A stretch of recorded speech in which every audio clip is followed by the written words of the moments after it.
이 비트코인 암호화폐를 설계를 할 때 어떻게 설계를 했냐면, 이 암호화폐가 2008년도에 시작을 해요.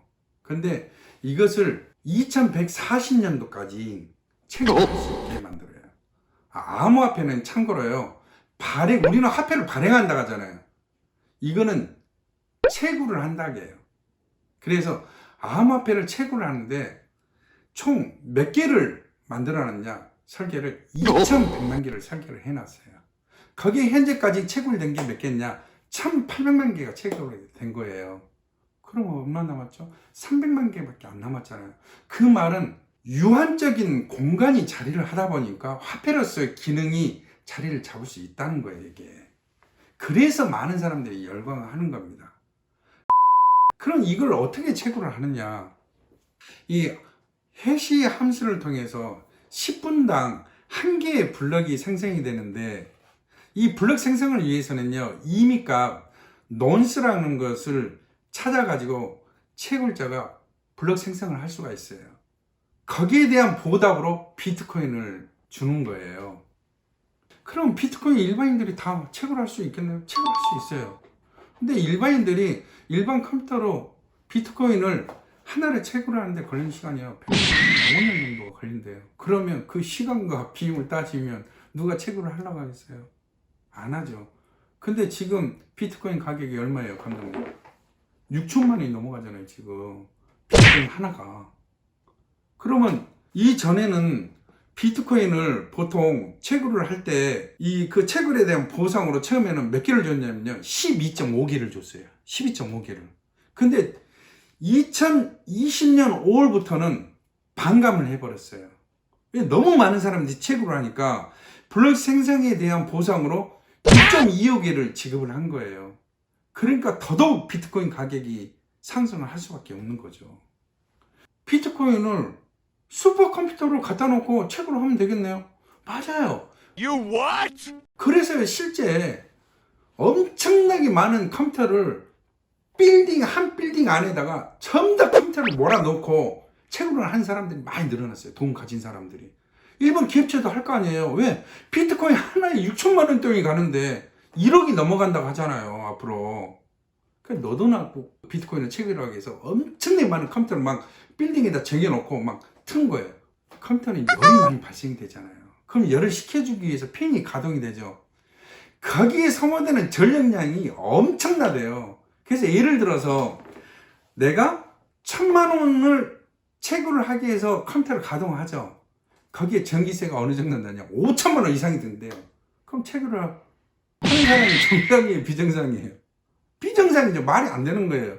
그래서 어떤 사람들이 등장을 했냐, 전기세를 절감을 하기 위해서 동굴 안에다가 컴퓨터를 설치를 해가지고 컴퓨터를 가동하는 사람도 있고요, 추운 지방에 가서 거기다 컴퓨터를 엄청나게 빌딩 안에 때려 넣어놓고 컴퓨터를 가동하는 채굴을 하는 사람들이 등장을 하게 된 거예요.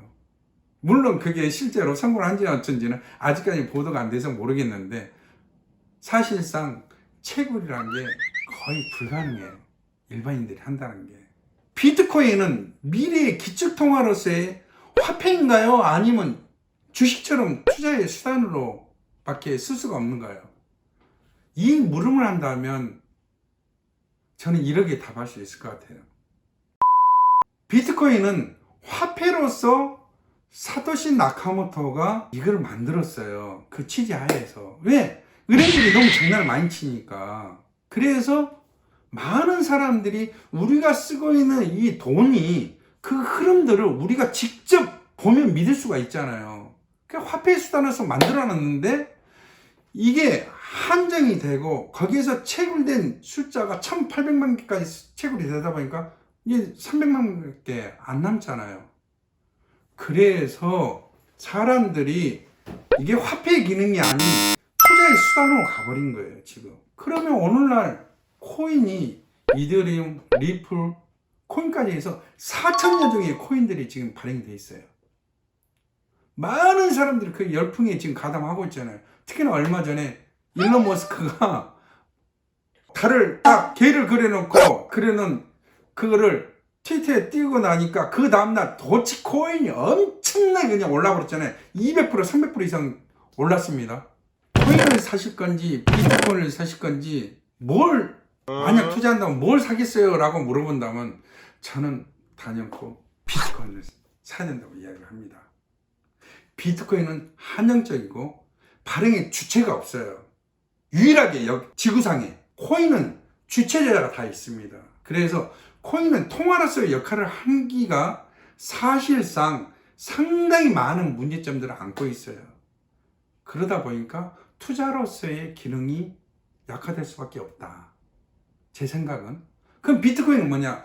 비트코인은 한정된 발행이 되어 있기 때문에 또한 대기업들, 일론 머스크를 비롯해서 투자의 기지로 불리는 캐시보드도 엄청나게 비트코인을 사고 있어요.